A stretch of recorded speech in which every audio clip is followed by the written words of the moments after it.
Insecure deserialization.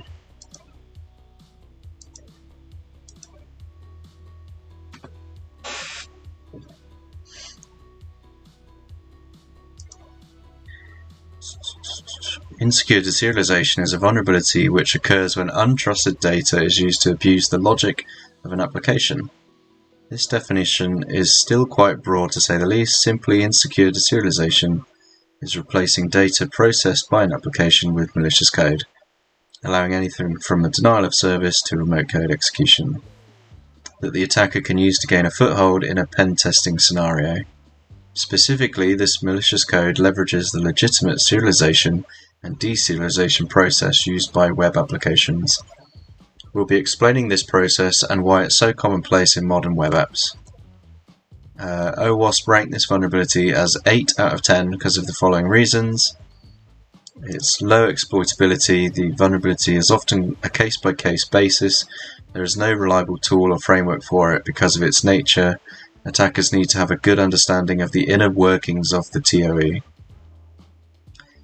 The exploit is only as dangerous as the attacker's skill permits, more so the value of the data that is exposed. For example, someone who can only cause a DOS will make the application unavailable. The business impact of this will vary on the infrastructure. Some organizations will recover just fine, others, however, will not. At summary, ultimately, any application that stores or fetches data where there is no validations or integrity checks in place for the data queried or retained. A few examples of applications of this nature are e-commerce sites, forums, APIs, application runtimes. Who developed the Tomcat application? That would be Apache. What are they?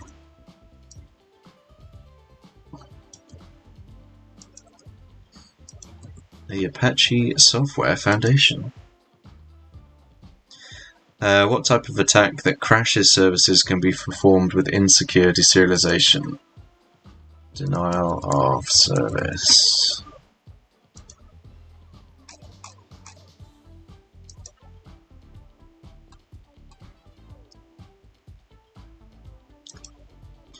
A prominent element of object-oriented programming. Objects are made up of two things, state and behavior.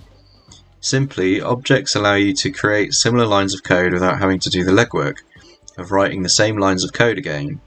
For example, a lamp would be a good object. Lamps, objects. A lamp can have different types of bulb. This would be their state, as well as being either on or off, which is their behavior. Rather than having to accommodate every type of bulb and whether or not that specific lamp is on or off, you can use methods to simply alter the state and the behavior of the lamp. Select the correct term for the following statement. If a dog was sleeping, would this be a state or a behavior? What do we think? Let's have a...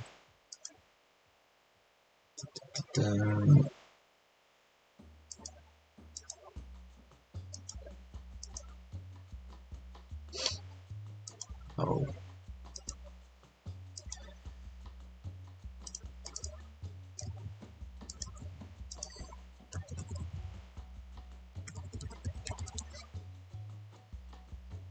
There we go. We'll start a poll for 1 minute, see who has a good feeling for the answer. So we've got, I'll put the whole question on. So objects have state and behavior. If a lamp can have different types of bulb, which is the state, and the bulbs are either on or off, what do we think the answers are?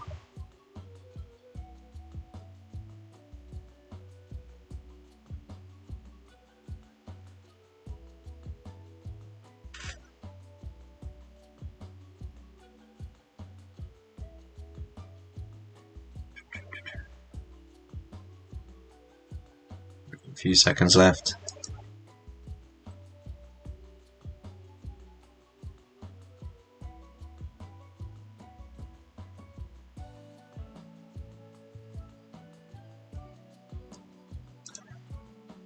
No one voted. Brilliant. Right, it is... I mean, you can see the fucking answer because it's got it listed, but it's a behaviour. That's really shit, isn't it? If they... Like, obviously it's going to be one of those two, and that one had way more than five characters in it. Whatever. Right. Deserialization. A tourist approaches you in the street asking for directions. They're looking for a local landmark and got lost. Unfortunately, English isn't their strong point, and nor do you speak their dialect either. What do? You draw a map of the route to the landmark because pictures cross language barriers. They were able to find the landmark. Nice! You've just serialized some information where the tourist then deserialized it to find the landmark. Serialization is the process of converting objects used in programming into simpler, compatible formatting for transmitting between systems or networks for further processing or storage. Alternatively, serialization is the reverse of this, converting serialized information into their complex form, an object that the application will understand. Let's say you have the password 123 or password 123 from the program that needs to be stored in a database. To travel across the network, the string needs to be converted into binary. Of course, the password needs to be stored as password 123 and not in its binary notation. Once this reaches the database, it's converted or deserialized back into password 123 so it can be stored. How can we leverage this? Simply, insecure deserialization occurs when the data from an untrusted party gets executed because there is no filtering or input validation. The system assumes that the data is trustworthy and will execute it no holds barred. What is the name of the base 2 formatting that data is sent across the network as? It's binary.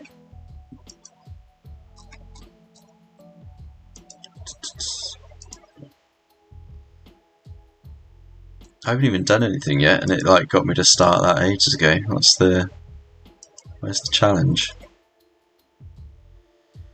The origin of many memes, cookies are an essential tool for modern websites to function. Tiny pieces of data.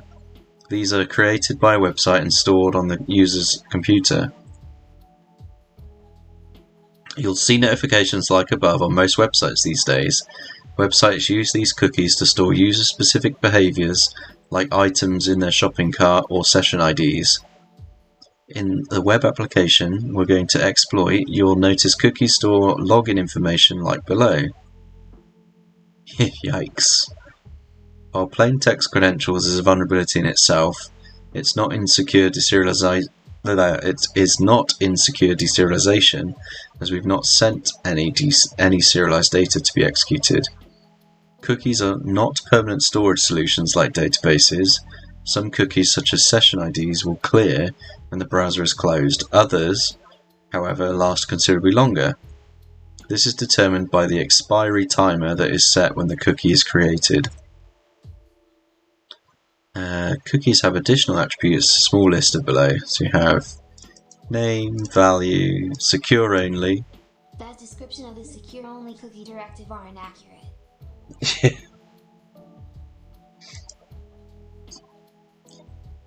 If set, secure will only be set over HTTPS connections.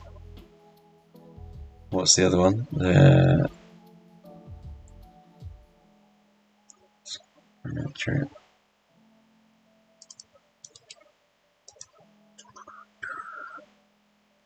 So if we actually look.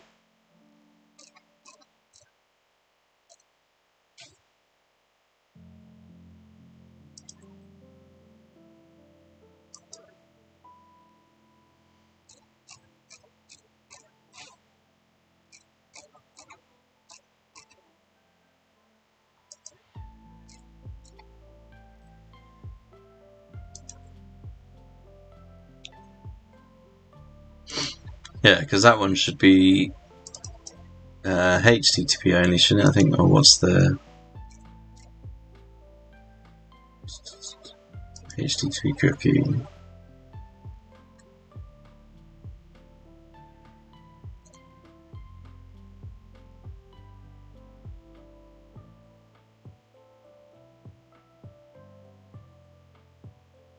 Secure, there we go. Secure and HTTP only attributes do not have associated values, rather the presence just their attribute names indicates that the behavior should be enabled. Secure attribute is meant to keep the cookie communication limited to encrypted transmission, directing browsers to use the cookie only via secure encrypted connections. However, if a web server sets a cookie with a secure attribute from a non-secure connection, the cookie can still be intercepted when it is sent to the user by a man in the middle. Therefore, maximum security cookies with the secure attribute should only be set over a secure connection. So, yeah, if set in a HTTPS context, then it will only be sent over HTTPS connection. If it is set in a HTTPS context, you can still read it.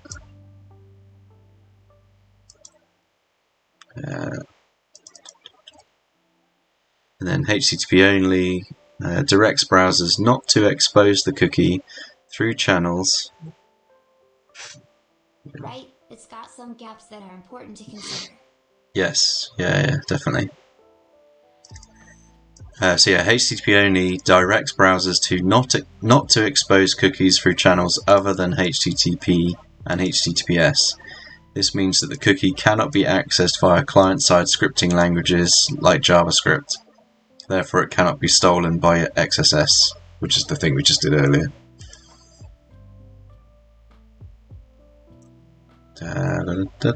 Creating cookies. You just do the set cookie. Can be set in various website programming languages, for example JavaScript, PHP or Python to name a few. The following web application is developed using Python Flask. It's fitting to use the example. Right? Only and secure should be set on cookies. At least such an important cookies. Yeah, I think the fact that it didn't even call out that needs to be set on both, like both of them need to be set. Like they're only mentioning one there is a bit dumb.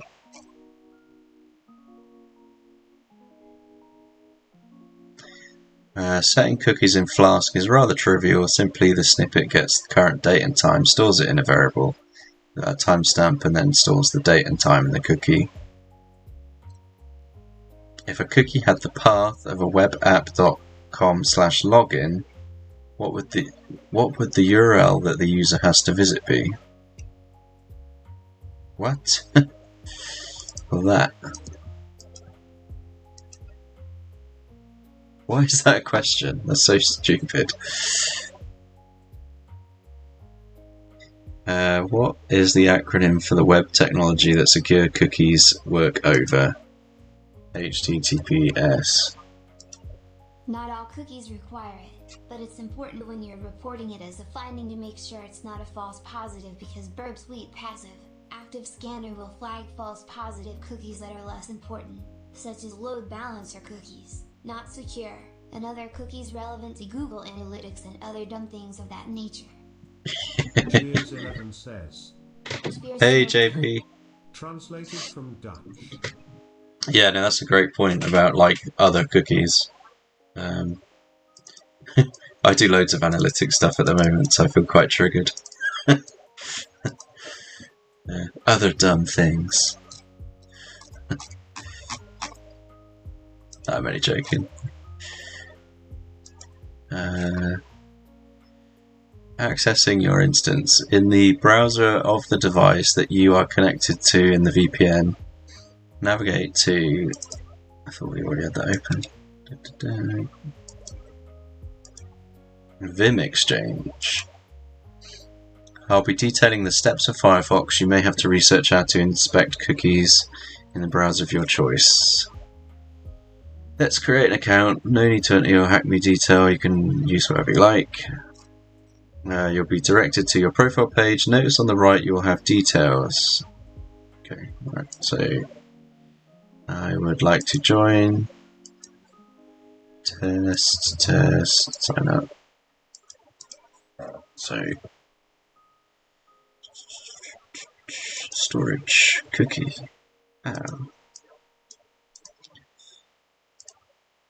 So what do I have to learn? You'll see here that there are cookies of both plaintext encoded and base64 encoded. The first flag will be found in one of these cookies. Sysenthmind says. Base64 encoding. Get tracked. L. Translated from Romanian. Right.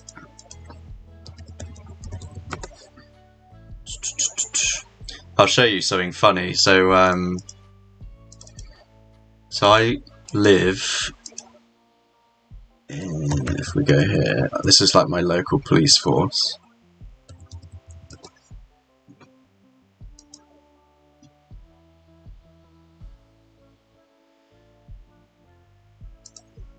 So if I go, where the fuck is it?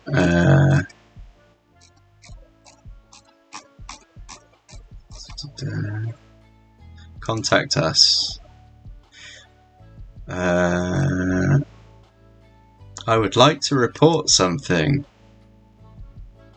A crime. I would like to report a non-emergency crime. I would like to report it online.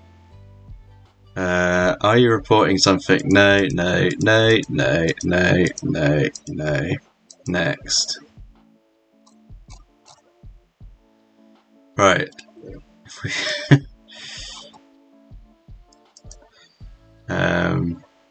Oh, what should we put? A, B, 1, 1, C, D.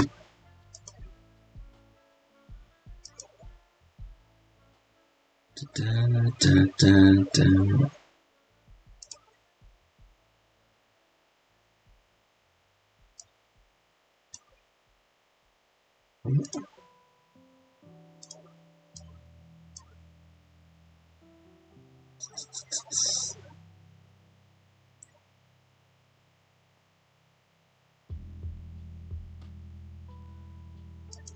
They finally fixed it. Oh no, there we go. Right, so yeah, basic. Like, this is fucking brilliant. This is my local police.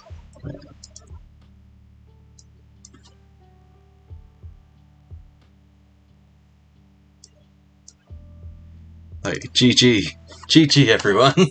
GG.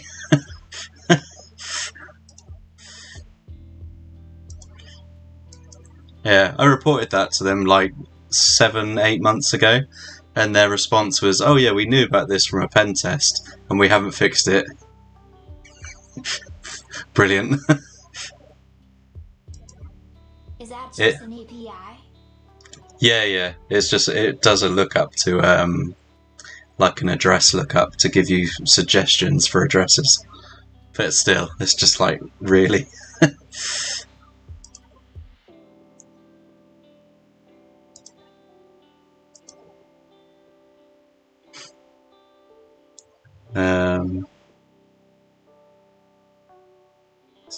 So, oh yeah, our first flag, we're gonna decode it, won't we? So,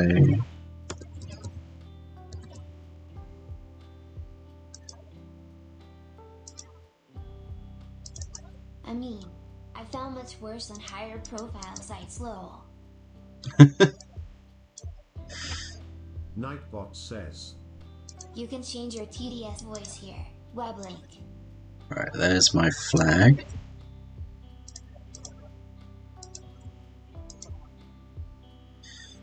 Good old base 64, huh? But yeah, I just love that, like, in real production sites, this stuff that is like in the entry level, completely free room on TryHackMe is discovered, or not discovered, but discussed. So yeah, like, anyone who does any kind of web app should know this kind of shit.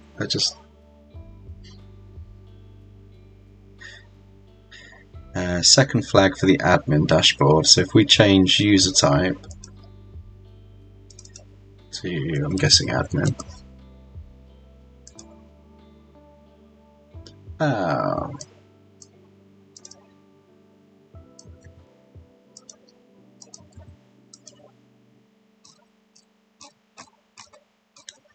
That was easy.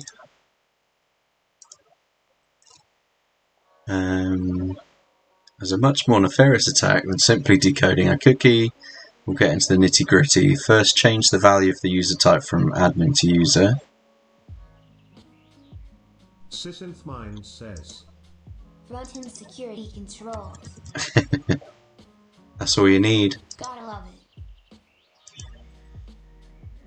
it. Alright, so my profile.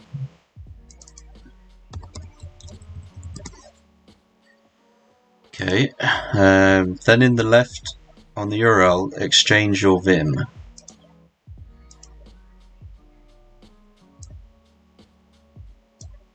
I don't know if I still need the dev tag, let's get rid of that. Once you've done this, left click on the URL to provide your feedback.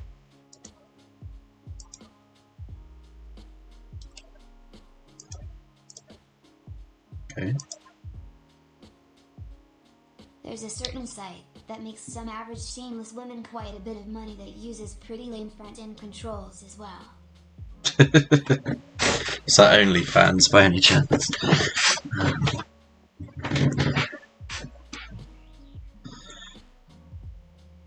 Once you go to provide your feedback. If a user was to enter their feedback, the data would get encoded and sent to the Flask application, presumably for storage within a database, for example. However, the application assumes that any data encoded is trustworthy, but we're hackers. You can only trust us as far as you can fling us, and that's nigh on impossible online. Although explaining programming is a bit out of scope for the room, it's important to understand what's going on in the snippet below. I mean, this room's used loads of it, like programming. Why would you not expect people to know it? Can't confirm or deny, but I'm sure if you read some of the API data from some sites, you just shake your head and wonder how a true/false alters your browsing experience there. Good old Burp Suite match and replace function. Yeah. Is admin true?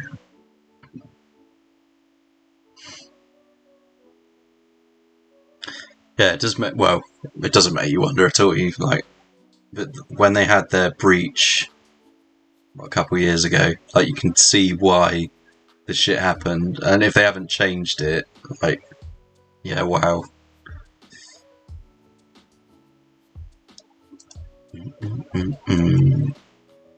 So if we understand what's going on from the snippet, they're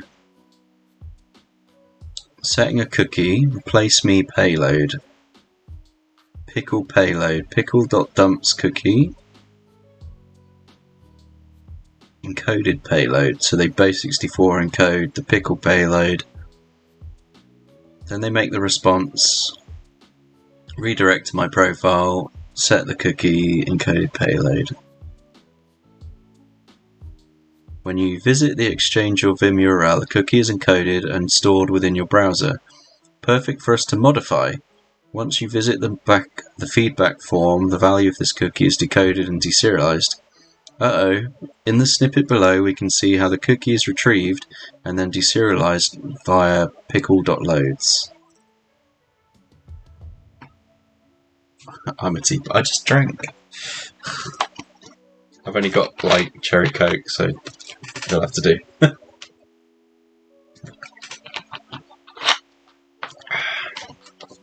Good old pickle decoder little. Yeah, should have done, surprised nobody's done it yet. Let's go.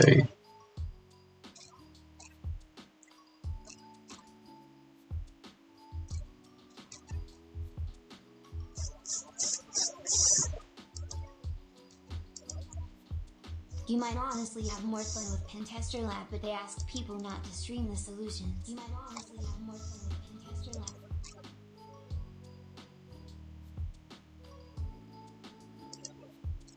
Lab.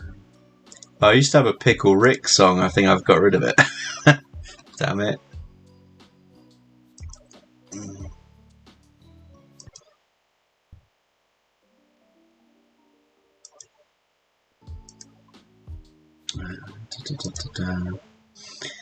Hey, you might have more fun with pen tester labs. They ask people. Yeah, that's the thing, isn't it? So I can't stream it. I mean, I haven't even paid for Try Hack Me. This is all the free rooms. So what I wanted to do was do the free rooms for 7 days, and then some of the 7-day streaks give you access to more interesting rooms. And then once I've expired some of those free ones, I'll finally subscribe and do something a bit more challenging.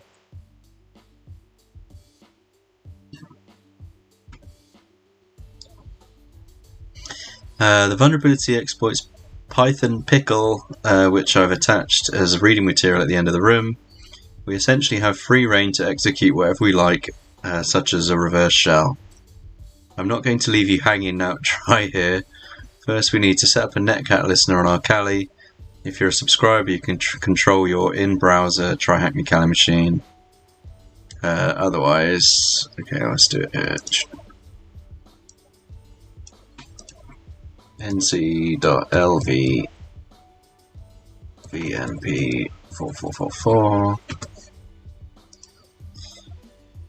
Because the code is being deserialized as base64 format, we cannot just simply spawn a reverse shell. We must encode our own commands in base64 so that the malicious payload, the malicious code will be executed.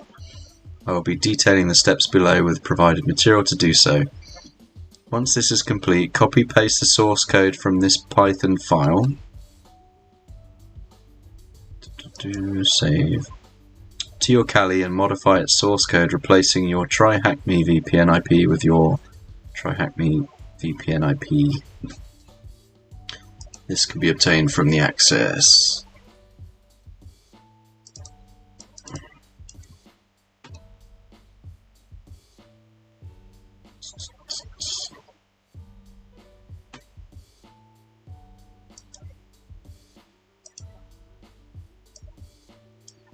So it should be in here.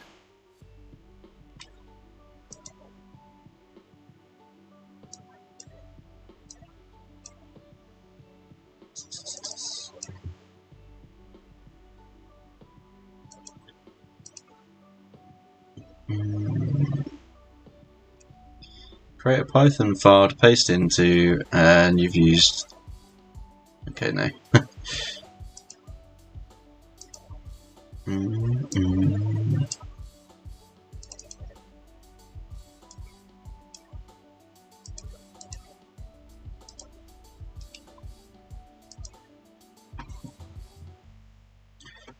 We'll keep it the same. Open terminal.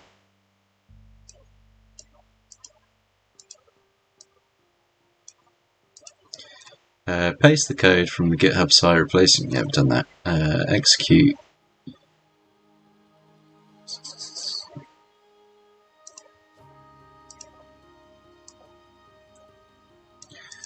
So Python 3 rce.py. Note the output of the command. It will be something similar to this. Copy paste everything in between the two speech marks. Data in my case. I'll copy paste. Yours may look different. Just ensure you copy everything in between the speech marks.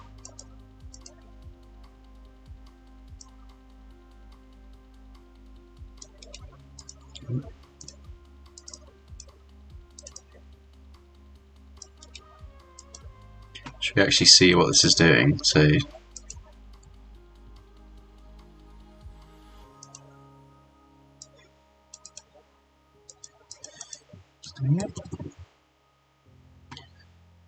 POSIX system bin shell netcat . So yeah, you can see the payload. Paste this into encoded payload cookie in your browser.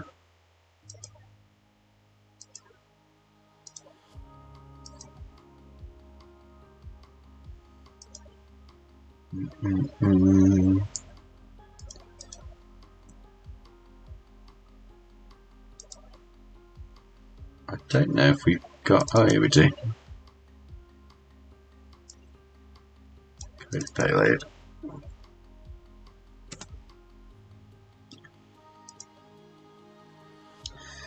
Ensure the Netcat listener is listening.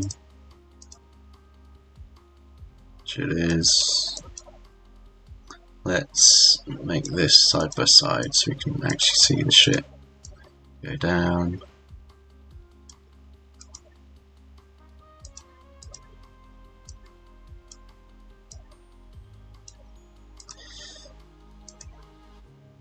So, refresh the page, it will hang, refer to your Netcat listener. So, refresh.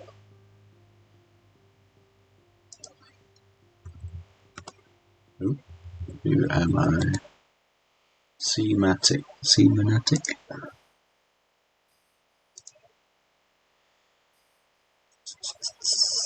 If you perform the steps correctly, you'll now have a remote shell to your instance, no escalation involved. Look for flag.txt.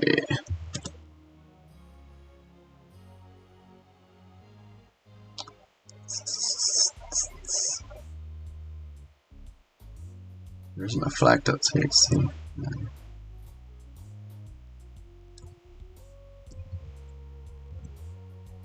There.